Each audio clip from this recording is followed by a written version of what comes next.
আপনি ভারতে ট্রিটমেন্ট করানোর জন্য যাচ্ছেন, মেডিকেল ভিসায় ভারত যাবেন। আপনি কি জানেন আপনি যে পরিমাণে টাকা খরচ করবেন, আপনার অজান্তে সেই টাকার একটা বিরাট অংশ চলে যাবে দালালের পেটে? শুনে অবাক হচ্ছেন, আপনি তো কোনো দালাল ধরেননি। তাহলে আপনি কোনো দালাল না ধরার পরেও কিভাবে দালালের পেটে টাকা চলে যাচ্ছে? এখানে একটা বিষয় লুকিয়ে আছে। দেখুন, আপনি যখন ভিসা করাতে যাচ্ছেন তখন কিন্তু আপনার একটা মেডিকেল অ্যাপয়েন্টমেন্ট দরকার হয়, বা মেডিকেল অ্যাপয়েন্টমেন্ট হয়তো বা আপনি কোনোভাবে কোনো এজেন্সির কাছ থেকে 2 নাম্বারি করে ম্যানেজ করেছেন। এরপরে দেখা যাচ্ছে ভিসাও পেয়ে গেছেন, এখন আপনি ভারত যাবেন। কোন হাসপাতালে যাবেন, কিভাবে গেলে ভালো হয়, এর জন্য হয়তোবা আপনি এমন কারো শরণাপন্ন হলেন যিনি ইতিপূর্বে ভারতে গিয়েছেন, বা আপনাকে কেউ একটা রাস্তাঘাট করে দিতে পারবে এমন কারো কাছে যাওয়ার পরে কি হলো, সেই ব্যক্তি আপনার কাছ থেকে আপনার পাসপোর্ট এবং আপনার মেডিকেল কাগজের ডকুমেন্টসগুলো হয় ছবি তুলে নিল অথবা ফটোকপি নিয়ে নিল, তারপর সেগুলো ভারতে দেওয়া হলো। বা যে কোনোভাবে ভারতে কোনো ব্যক্তির কাছে বা পরিচয় দেওয়া হলো যে তিনি আপনাকে লাইনঘাট সব কিছু ওকে করে দেবে, আপনি নিশ্চিন্তে চলে যাবেন ভারতে।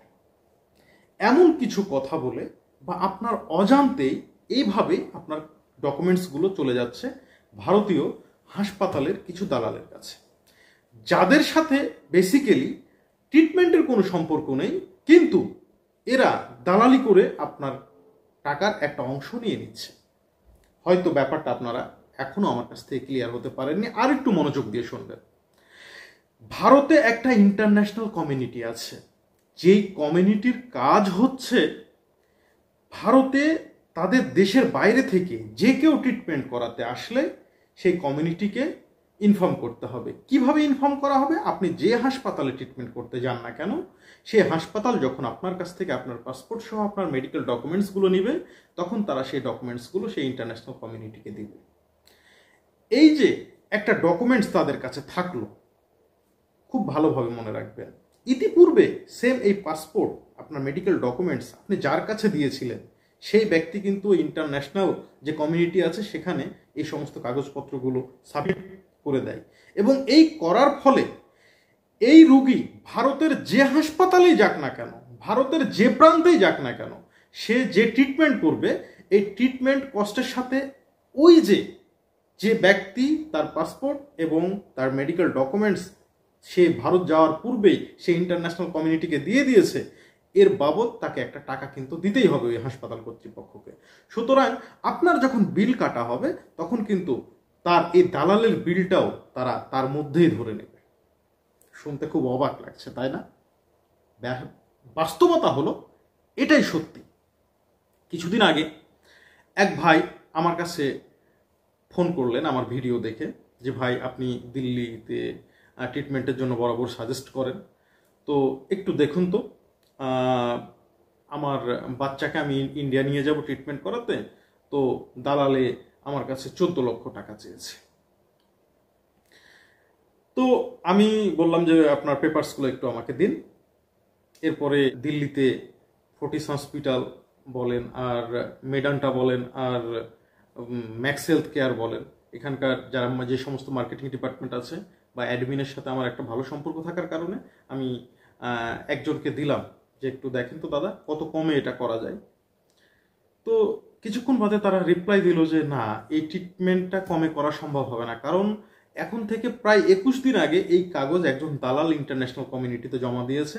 এখন এই রোগী যদি ট্রিটমেন্ট করাতে আসে তাহলে ওই দালালকে একটা নির্দিষ্ট ফি দিতেই হবে। আপনি চিন্তা করে দেখুন, এই ব্যক্তিটা এখন যেভাবেই ভারত যাক না কেন, যে হাসপাতালেই যাক না কেন, তাকে কিন্তু আমি আর সেভ করতে পারবো না। সেম আরও একটা কেস এসেছিল, বাড়ি হচ্ছে তার ব্রাহ্মণবাড়িয়া। তিনি আমাকে জানালেন যে ভাইয়া আমি যোগাযোগ করেছি, আমার কাছে প্রায় 14 থেকে 15 লক্ষ টাকার কথা বলেছে একজন, যে এই ট্রিটমেন্ট বাবদ এমন খরচ পড়বে। তো আমি তাকে এখনো কাগজপত্র জমা দিইনি, আমি আপনার কাছে যোগাযোগ করতে চাচ্ছি যে আসলে দিল্লিতে যদি আমি ট্রিটমেন্ট করাই তাহলে কেমন খরচ পড়বে। তো আমি তাকে জিজ্ঞেস করলাম যে আসলে আপনি কি কাগজপত্র কাউকে জমা দিয়েছেন? সে বলল যে না, কাগজপত্র জমা দেয়নি, তবে আমি মোটামুটি একজনের সাথে কথা বলেছি, সে আমাকে এই ধরনের কথা বলেছে। পরবর্তীতে তাকে আমি দিল্লিতে যোগাযোগ করিয়ে দিলে দিল্লি থেকে তাকে বলে যে 14-15 না, মাত্র 9 লক্ষ টাকা তার খরচ হবে। যদিও বা অ্যামাউন্টটা বিগ অ্যামাউন্ট, কিন্তু এ ব্যক্তি এই সুবিধাটুকু পেল কি কারণে? শুধুমাত্র সে তার কাগজপত্রগুলো কোনো দালাল মারফত জমা দেয়নি বলে। অনেক ভাই এমন ভুল করেন যে দেখা যাচ্ছে সে ভারতে যাবে, দেখা যাচ্ছে সিএমসি হাসপাতালে যাবে, তো ফেসবুকে সিএমসি সার্চ দেয়, দেখার পরে দেখা যাচ্ছে সিএমসি নামে অনেকগুলো পেজ চলে আসে, তার মধ্যে একটা পেজের ইনবক্সে গিয়ে নক দেয়। তখন দেখা যায় যে সেই ইনবক্সে তাকে বলে যে আপনি আপনার ডকুমেন্টসগুলো দিন, আপনার পাসপোর্টের মানে ছবিগুলো দিন, আপনার মেডিকেল ডকুমেন্টসগুলো দিন। তো দেখা যাচ্ছে এর মাধ্যমে সে দালালের খপ্পরে পড়ে যাচ্ছে। এখন কিভাবে? কারণ সে তো সিএমসির সাথে কথা বলছে। বিষয়টা হচ্ছে সিএমসি নামে বহু পেজ আছে ভাই, এবং ম্যাক্সিমামই 99% পেজগুলোই দালাল দিয়ে ভরা। সিএমসির সাথে এদের কোনো সম্পর্ক নাই, এরা হচ্ছে দালালি করে। এরা শুধুমাত্র আপনার কাগজপত্রগুলো যদি কোনো রকমের হাতে পেয়ে যায়, এরা ডাইরেক্ট ওই ইন্টারন্যাশনাল কমিউনিটিতে থ্রো করে যে এই রুগীটা আসলে আমাকে যেন আমার কমিশনটা বুঝিয়ে দেওয়া হয়।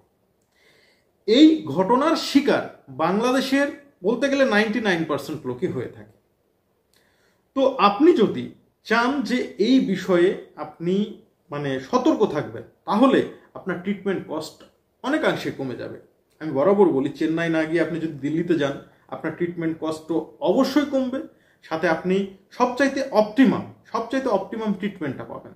কারণ চেন্নাইয়ের চাইতেও অনেক বেটার ট্রিটমেন্ট মুম্বাইয়ের চাইতেও অনেক বেটার ট্রিটমেন্ট, অর্থাৎ ইন্ডিয়ার সবচেয়ে বেটার ট্রিটমেন্টটাই মেলে হচ্ছে দিল্লিতে। কিন্তু আমরা না বুঝে চেন্নাইয়ের দিকে ছুটি। অনেকেই আমরা ধারণা করি যে চেন্নাইয়ের চাইতে দিল্লির খরচ অনেক বেশি, কিন্তু মোটেও না, বরং চেন্নাইয়ের চাইতে খরচ অনেক কম। আপনি যদি চেন্নাই গিয়ে সব মিলিয়ে আপনার 10 লক্ষ টাকা খরচ হয়, আমি আশা করতে পারি যে দিল্লিতে গেলে হয়তো 6.5 থেকে 7 লাখ টাকা খরচ হবে।